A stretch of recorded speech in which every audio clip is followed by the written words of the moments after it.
We're not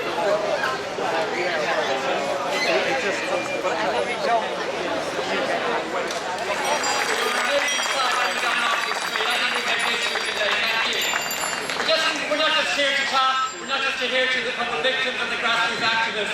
What we're doing, we're here today to start a process of change. 40 years ago, in a similar place in Amsterdam, they did a die-in in front of Amsterdam Town Hall. They had a traffic island like this with waves of traffic surrounding Amsterdam Town Hall. And 40 years later, Amsterdam Town Hall now has pedestrian island and has a cycle lane in front of it. That string of traffic is gone. It is possible to do it. London can do it. And we now want to expose them. Why are we here? We're not here just to mark the day, which is hugely important. We're actually here to point out the failure by our political system and by all our major political parties. The Labour government spent £1 a year on cycling infrastructure. Remember, the Dutch are spending £28 a year and they've been doing it for 40 years. So don't let Labour say that they did right by us. The Lib Dem Tory coalition doubled what was spent by Labour, so they spent £2 per person per year on cycling infrastructure. Big deal, we got 2 crumbs instead of 1. I'm sorry, ladies and gentlemen, but 2 crumbs is not enough. We not only need what the Dutch spend, but we need to double what the Dutch spend and catch up. We need to spend a minimum of £3 billion a year on cycling infrastructure in Britain. And finally, the 4th major party.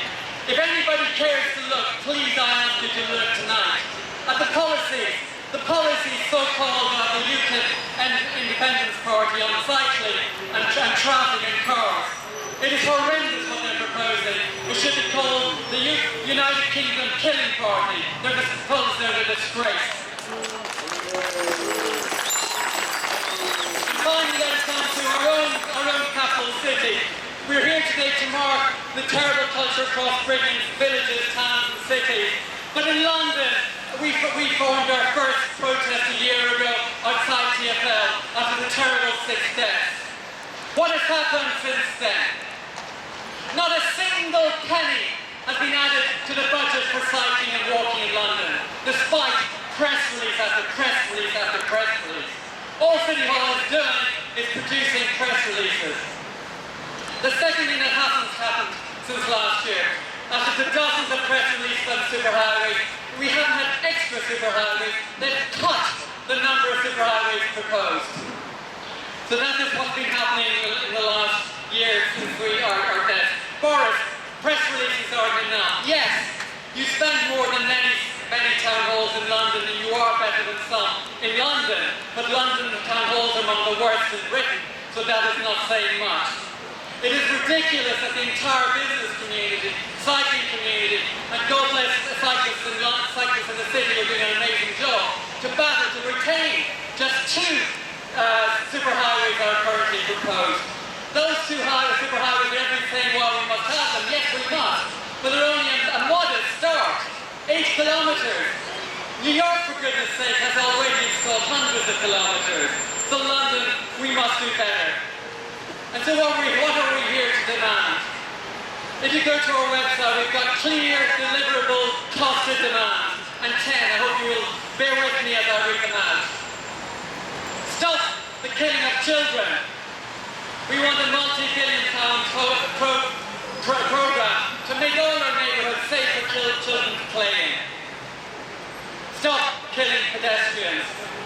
We need to fund high streets across Britain, close them down and make them pedestrians like Oxford Street. Stop the killing in our high streets. Stop the killing with speed.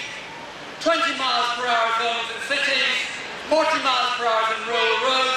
We must stop the killing of horses and horse riders and joggers and pedestrians and go that terrible family in Northern Ireland and the poor mothers taking their kids to school along a rural road.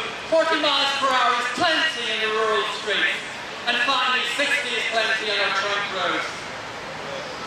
Stop the killing of cyclists. We need £50 billion spent over the next 5 years on a decent, proper, segregated cycle network. Stop the killing by HGVs. It is extraordinary that a 20-ton object, a killing object, is allowed on our roads that the driver cannot see the car, children and cyclists beside them. It's not fair on the drivers of HGV trucks, and it's a disgrace to this country that this government has done nothing to deal with the HGV threat. Stop the killing with traffic pollution. Within 10 years, all of those buses and all of those cars and all of those taxis must be powered by sustainable, renewable energy. Stop the killing of pensioners. It is a disgrace that one of the top priorities for the London Mayor Boris Johnson was to shorten the crossing times at our junctions to keep the flow of traffic, and they sacrificed the lives of pensioners on that stupid altar of smooth traffic. Pensioners must have enough time to cross the road. Stop the killing with CO2. I've said that one already. Or stop the killing with pollution. Stop the lung disease in London and across the country. All existing vehicles must be refitted with pollution controls.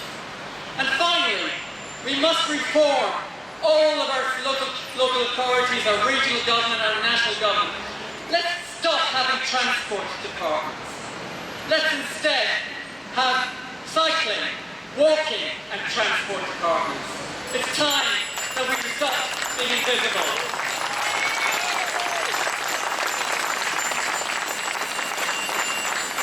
To end, Stop Killing Cyclists and Stop the Killing, we like to finish on a positive note.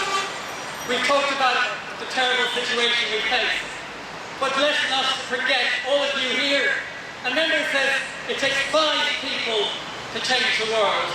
Well, around 30 people, at least, or 40 people, arranged today, and I'm indebted from my heart to those people. But 400 of you came today, and 400 people can change London. And what we want to leave in your hearts today is the positive things that every one of you know, that we bring, that cyclists bring, and pedestrians bring to Britain and to London. We make people healthier. It reduces diabetes, depression, cancers, heart attacks. It reduces the health NHS bills. That is a positive that we bring. It reduces traffic pollution and cleans the air for everyone, not just cyclists and pedestrians. It eliminates carbon emissions. It stimulates local economies. It reclaims our villages, our towns and our city squares and our streets for people, for kids to play in, for humans to interact, to enjoy life as it should be. It creates safe places, as I said, for our kids to play. It restores thriving communities. So let us end with 3 cheers for active travel, for cycling and for pedestrians. 3 cheers.